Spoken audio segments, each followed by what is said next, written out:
Assalamualaikum student, how are you? I hope you will be fine student. Today I will teach you passage number 35. Translate into English. Student, now let us start. First sentence. मैंने शेर को दूर से देखा. इस sentence के and पर लफ्ज़ देखा दिया गया है.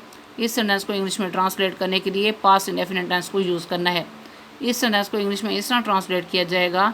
आई saw the line from a distance. Next sentence.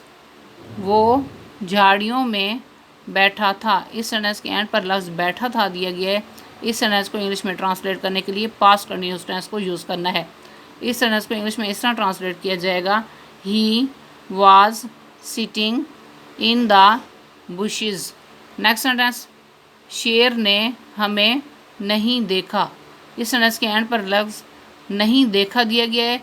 ये सेंटेंस पास्ट इंडेफिनिट टेंस का नेगेटिव सेंटेंस है. इस सेंटेंस को इंग्लिश में ट्रांसलेट करने के लिए डिड नॉट के साथ फर्स्ट फॉर्म को यूज़ करना है.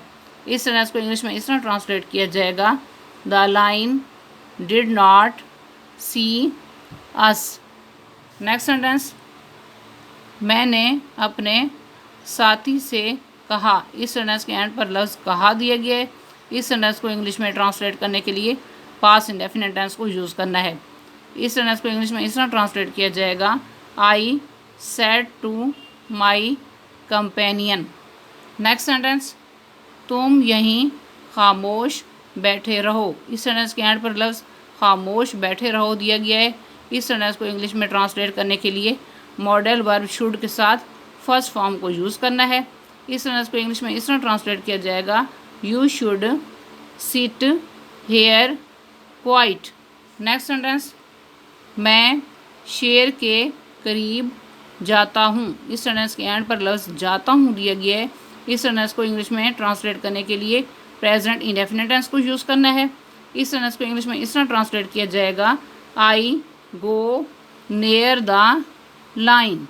Next sentence.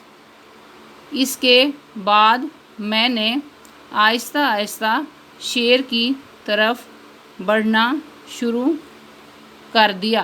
इस सेंटेंस के एंड पर लफ्ज़ की तरफ बढ़ना शुरू कर दिया गया है. इस सेंटेंस को इंग्लिश में ट्रांसलेट करने के लिए पास्ट इंडेफिनिट टेंस को यूज़ करना है.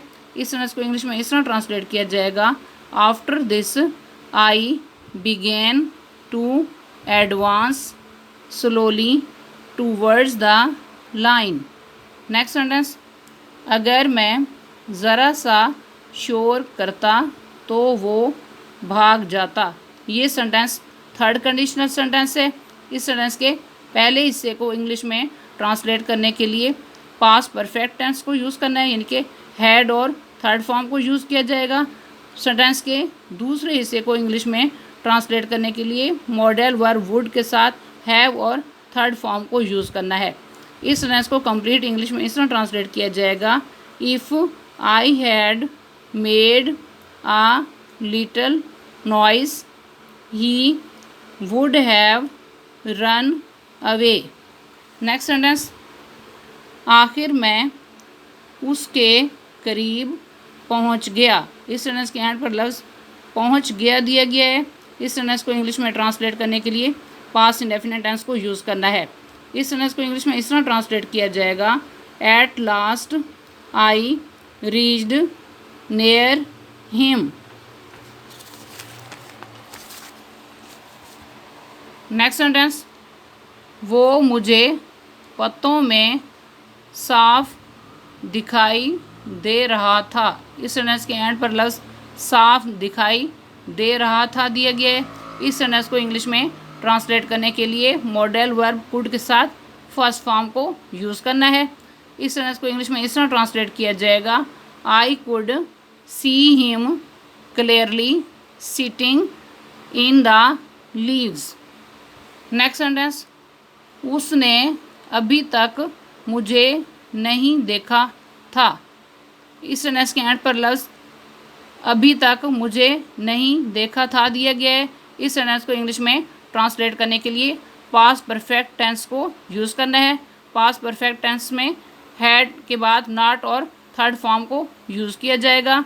इस सेंटेंस को इंग्लिश में इस तरह ट्रांसलेट किया जाएगा, he had not seen me yet. Next sentence, मैंने बड़ी एहतियात से बंदूक उठाई। इस सेंटेंस के एंड पर लफ्ज़ बंदूक उठाई दिया गया है। इस सेंटेंस को इंग्लिश में ट्रांसलेट करने के लिए पास्ट इंडेफिनिट टेंस को यूज़ करना है। इस सेंटेंस को इंग्लिश में इस तरह ट्रांसलेट किया जाएगा, I raised the gun very carefully. Student, आज का लेक्चर यहाँ कंप्लीट हुआ। I hope you will be understood this lecture. Okay, अल्लाह हाफिज़।